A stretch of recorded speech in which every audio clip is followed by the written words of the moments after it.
Hey, what's up guys, welcome to the episode number 21 of PHP with MySQL Crash Course for Beginners, AJAX. AJAX stands for Asynchronous JavaScript and XML. It's a technique used in web development to create more dynamic and interactive web applications. It allows to asynchronously send and receive data in the background with a web server without needing to reload the entire page. The benefits include: it improves user experience, it reduces server load, it activates in the background, and you can get the real-time updates, and it also enhances interactivity. Let's start coding. First of all, let's talk about non-AJAX method. Now, the overview of this step will be something like: first, you will create a basic HTML form. Say the name of the file would be products-non-ajax.php, and on submission, this page will redirect your user to page something like getProductsData.php, and this page will retrieve data from database and redirect your user back to products-non-ajax.php, and finally print the products to the screen. So let's bring up our favorite editor, which is Visual Studio Code. And if you need to learn more about VS Code, you can watch my VS based series and find the link in the description below. Let me bring up my Explorer, and here I'm gonna create a new folder, say AJAX, and inside AJAX, let's select our sample file and let's cut that from here. Now I'm gonna paste that in AJAX here. Now I'm gonna make a copy of it, and let's rename it as products-non-ajax.php. Now let's select the name of the file, copy, and hit enter. Let me get rid of our Explorer, and here I'm gonna add some PHP tag, and now let's echo some text here, say AJAX followed by semicolon. Hit save, and now I'm gonna start this with our favorite live server just to turn the auto reload on, and now that's gonna bring up our browser. I hit stop live server. Let's open it with live server, and now that's gonna open a new tab. Let me get rid of it, get back to VS Code. Let's cut the line of code from here, and now I'm gonna add here basic HTML template, and let's rename, or let's cut everything from here and come out of the PHP scope. Let's paste that, say after PHP scope. That looks great. Let's add that again. That looks perfect. And now I'm gonna change the name of the document, say AJAX, and after that let's add a basic form here, and this will take us to get products data.php, and the method is gonna be say get, and within form tags I'm gonna add an input here, and the type would be say submit. Name is gonna be submit, and I'm also gonna add here a value that should also display as submit, or say get products. Hit save. Now let me resize the editor and go back to our browser window and resize it as well, and let's browse to the file, and the file name is AJAX-non-ajax.php. Hit enter, and that should take us to the page. Now as you hit enter, we don't find any page here. Don't worry, we'll create it in a little bit. And right after this form tag, I'm gonna add some line break, and after that let's add a div here with the ID, say products data, and I'm gonna leave it blank for now. Hit save, and now let's get back to our Explorer, and here I'm gonna create a new file. Let's copy the name of the file from here just to avoid any typo error. And here I'm gonna create a new file, get back in here, and or I think I should make it say get products data -non -ajax. Let me wrap the editor, and now let's copy the name of the file. Let's copy it, hit save, and get back in here, and let's rename the file what we have just copied. Hit enter. I'm gonna add in here some PHP tags. Let me get rid of our Explorer, and we'll need to connect to the database, and for that we will need to create some variables. So instead of creating it from the beginning, let me bring up my Explorer and see what we have here. Create DB. Let's select this file or open this file. Let's copy this block of code from here. It includes a couple of arguments that will be passed to our MySQL_connect function, and this checks, couple of checks. So let's copy that, get back to our get products, and I'm gonna paste that in here. Let's add that ending bracket. So let me maximize the editor window.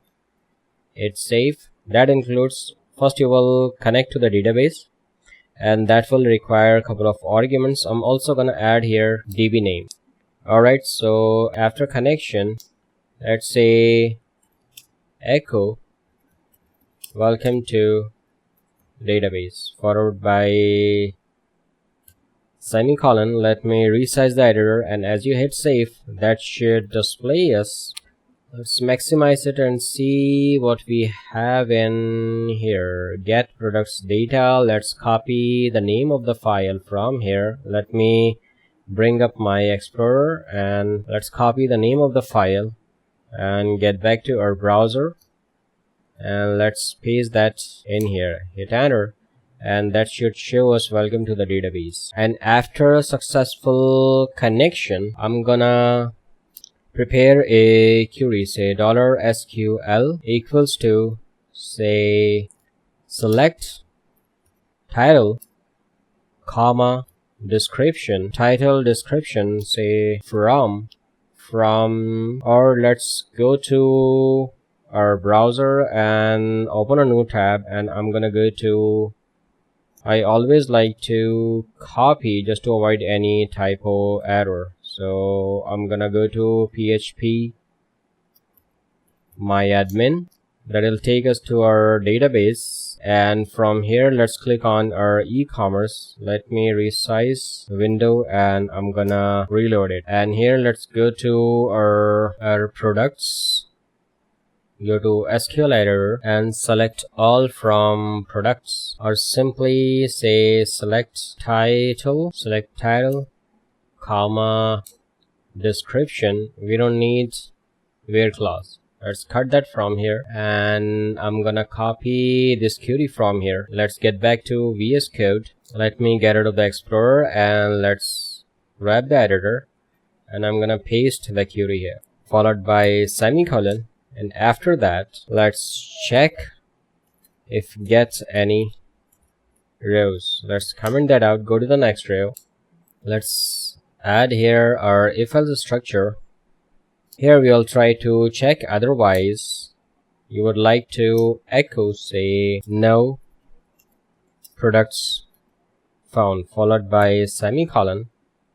And as far as this conditional block is concerned, I'm gonna add in here, say, after preparing the query, you will need to execute it, say $result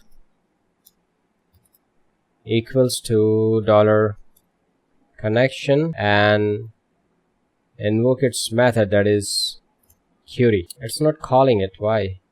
Sorry, that should be con query, and pass the query here as an argument, say $SQL followed by semicolon, and here say $results. I'm gonna invoke a method here, say num_rows, and if that's greater than 0, you would like to echo, say products found just for the testing purpose. Let's go to our browser and I'm gonna resize it, and also I'm gonna zoom in a bit. Welcome to database. Go to our VS Code, hit save, and we get products found, and we have this echo statement. I'm gonna add a couple of line breaks. Alright, so everything looks perfect. And so if that's done, you would like to add here while statements, and here say $row equals to $results. That's gonna call, say, fetch associative array, and then let me add some room here, and let's scroll all the way up, and here I'm gonna create, or say right here, I'm gonna create a new variable here, say products data equals to, say, empty string followed by semicolon, and then we will be concatenating each row to this variable, and that you can achieve, say, $products data followed by period equals to, and that means that it's gonna concatenate whatever the result to the existing result or existing value. So that's gonna equals to, say, title colon, and that's gonna concatenate $row, and the key would be, say, title, and after that let's add some quotes and line break followed by semicolon, and then I'm gonna make a copy of it, and let's change this to description, and after that I'm gonna make a copy of it again, and at the end we'll concatenate here horizontal rule, say HR, and after that I'm gonna delete this extra space. So if everything goes fine, let's echo products data followed by semicolon, hit save, and we get all the products right here. Now here everything looks perfect. We can retrieve the data from the database. Now what you can do, say if you want to send this data to this page, products-non-AJAX, what you can do is get back to the top of this page, and you will need to start a session with session method or function followed by semicolon. Now you're able to access session variables, and after that, or you could also start the session after this. Let's paste that in here, and after that I'm gonna assign the value of this variable to the $_session variable, and let's add that in here, $_session, and the key is gonna be, say, products equals to $products data followed by semicolon, and I'm gonna cut this echo statement from here, and let's try that right here, say echo $_session, or let's copy from here, paste that in here followed by semicolon. Now as you hit save, we get the data that is set as the value of $_session products key. Now everything is set, and this is the time to redirect your user. Sorry, I mistakenly added here redirect, so that should be header to the location, say the name of the file. Let's get back in here, open our Explorer, and let's copy the name of the file, and let's paste that in here followed by semicolon, and as you hit save, that should take you back to products-non-ajax.php. Let's get back to VS Code, and I'm gonna close our Explorer for now. To get this data, $_session products, let me cut that from here for now.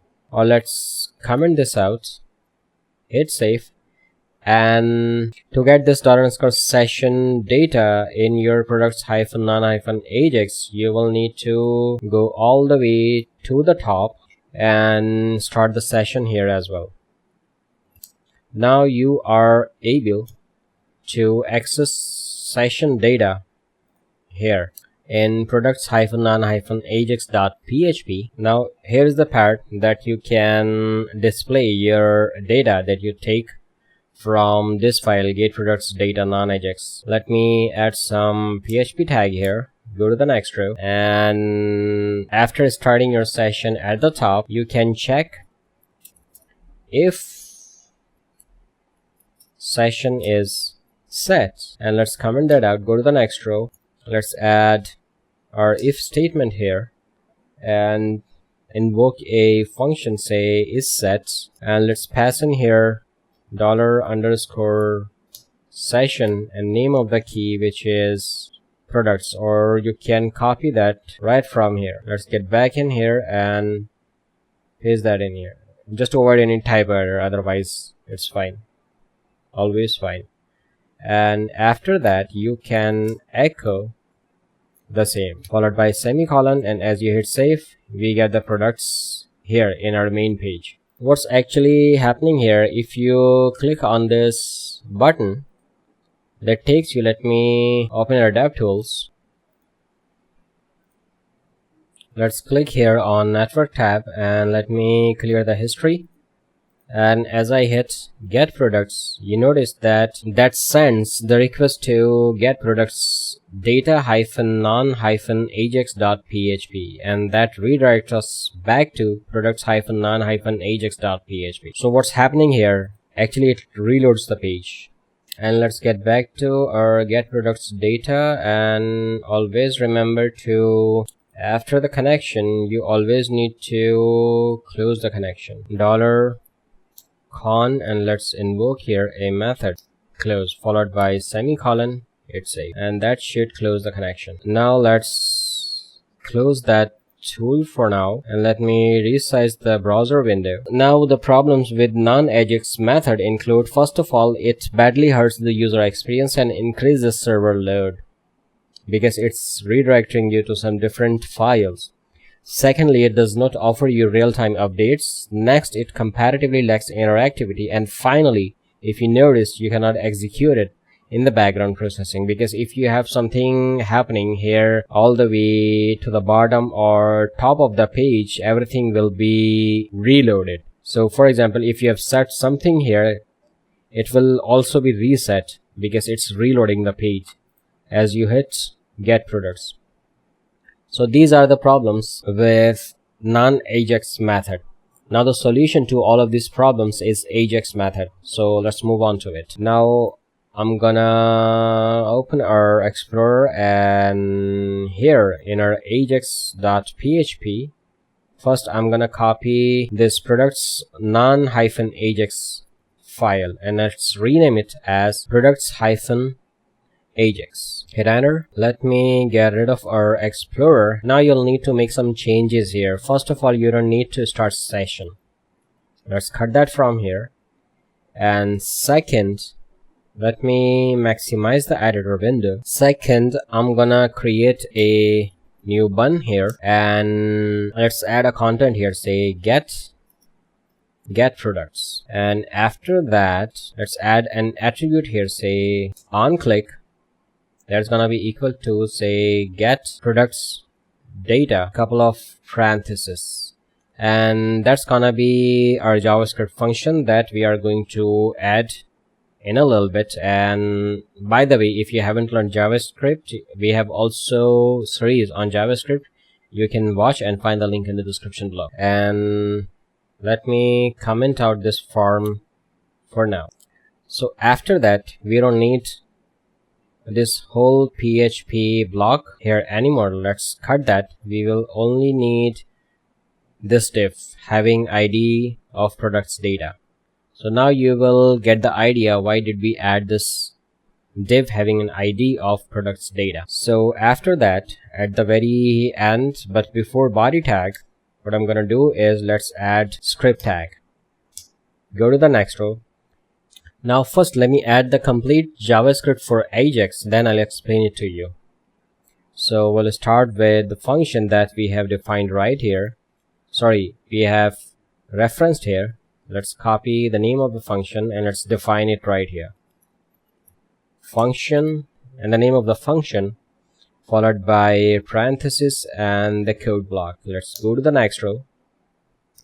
And here I'm gonna define a new variable, say var equals to XHR, short for XMLHttpRequest, and that's gonna equals to say new XMLHttpRequest followed by parenthesis and semicolon. And after that, let's add here this object XHR. Let's paste that in here and let's invoke its function here, say on ready state change, and that's gonna equals to say function followed by semicolon and couple of parentheses. Now go to the next row and I'm gonna add here a if structure, and as far as conditional block is concerned, I'm gonna add here say xhr.readystate equals to XMLHttpRequest.DONE. If that's true, go to the next row and here I'm gonna add another if statement.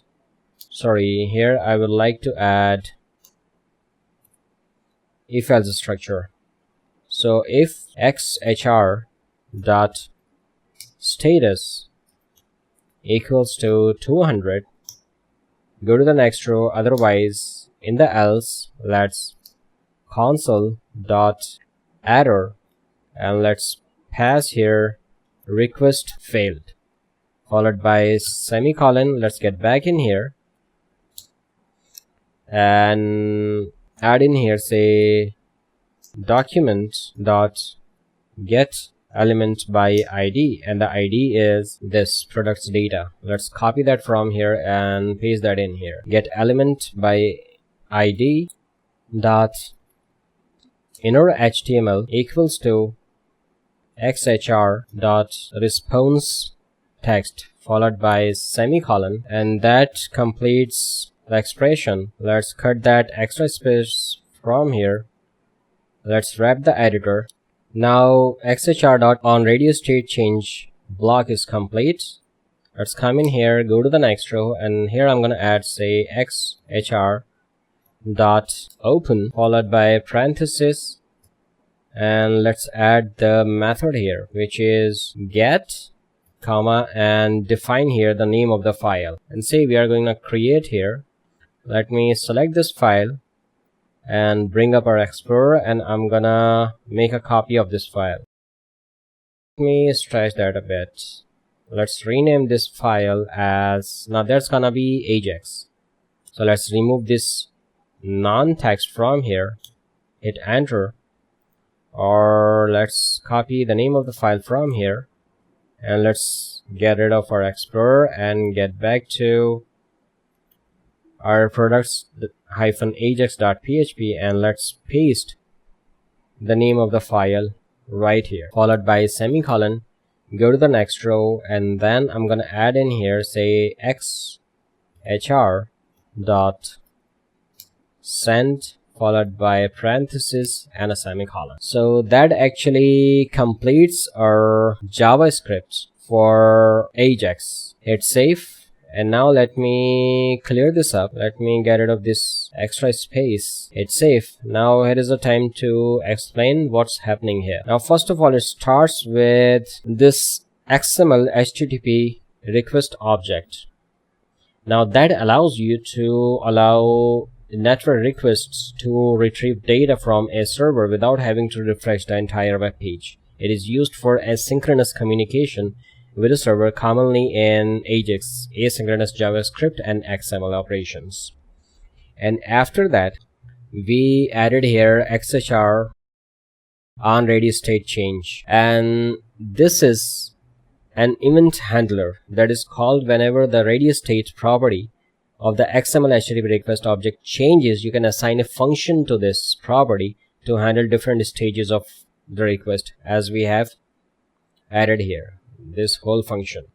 Now this function starts with if structure, and that includes this conditional parenthesis. Now this XHR.readyState is a property of the XML HTTP request object that represents the state of the request, and it can have one of the 5 values. Let me open a new file here, and the values can be say from 0, 1, 2, 3, 4. 0 represents unsent and 1 represents opened, and this 2 represents headers underscore received.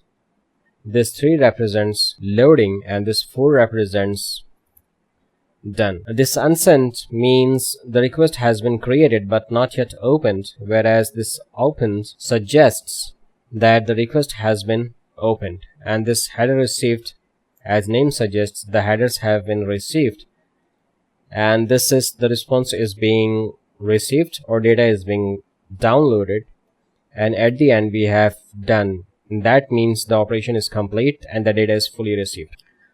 So let's get back to products-ajax, and if that's true, if that is done, meaning if the operation is complete and the data is fully received, you would like to enter to this if-else structure.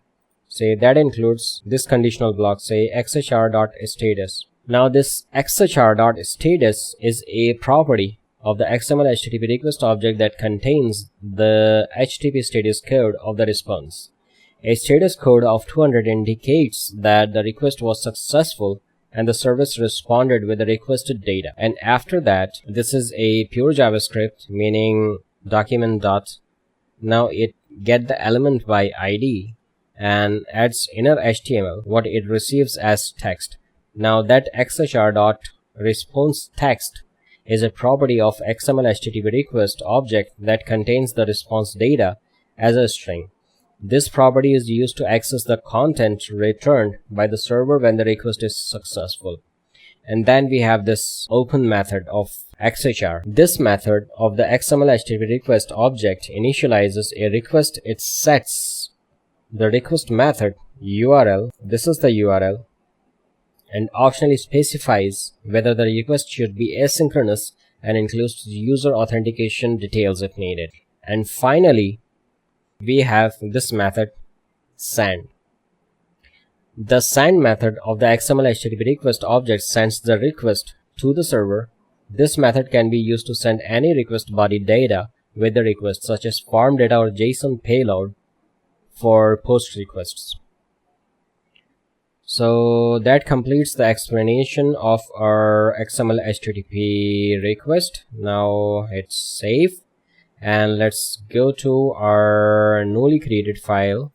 If you want to take a screenshot of these values, you can, and then I'm gonna go to say get products data -ajax. So we'll also make some changes here. Now we are trying to receive the data through XML HTTP request. So for that, we don't need to start the session. So I'm gonna get rid of this block of code from here. Let's cut that from here and go all the way up, and we do not have, and I'm also gonna close this file for now, and I'm also gonna close this file. Let's do not save it.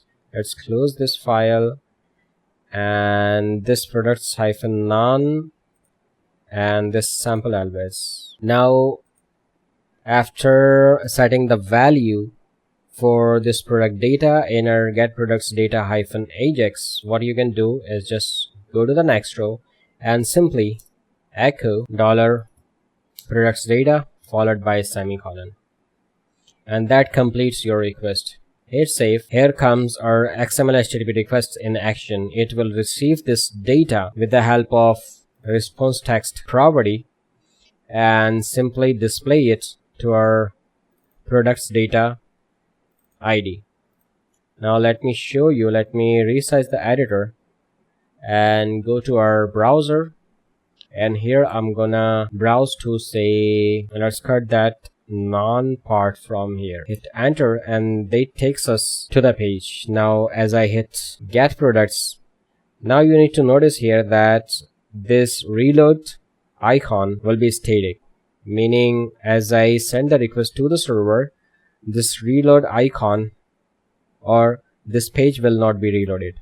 So let's get the products as many times. Now if you notice that this reload icon does not animate, so that's the benefit of or if I, let's maximize the browser window, and I'm gonna bring up our DevTools, go to the network tab. Now as I hit get products, that simply sends a request to get products data -ajax.php and does not redirect us, and the type of the request is XHR, whereas hit enter, and I'm gonna add in here to our previous version non-ajax non-ajax, hit enter. Let me clear the history from here. Now if I hit this get products button, first of all the type of the request is document, and here we have got redirection, whereas if we go to our ajax method,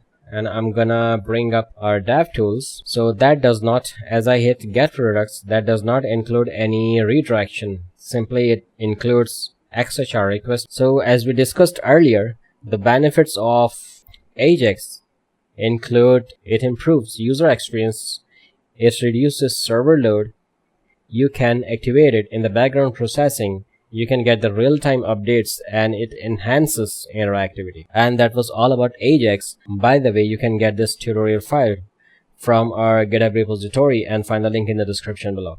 Moreover, if you have any question, you just feel free to comment below, and do not forget to like, share and subscribe.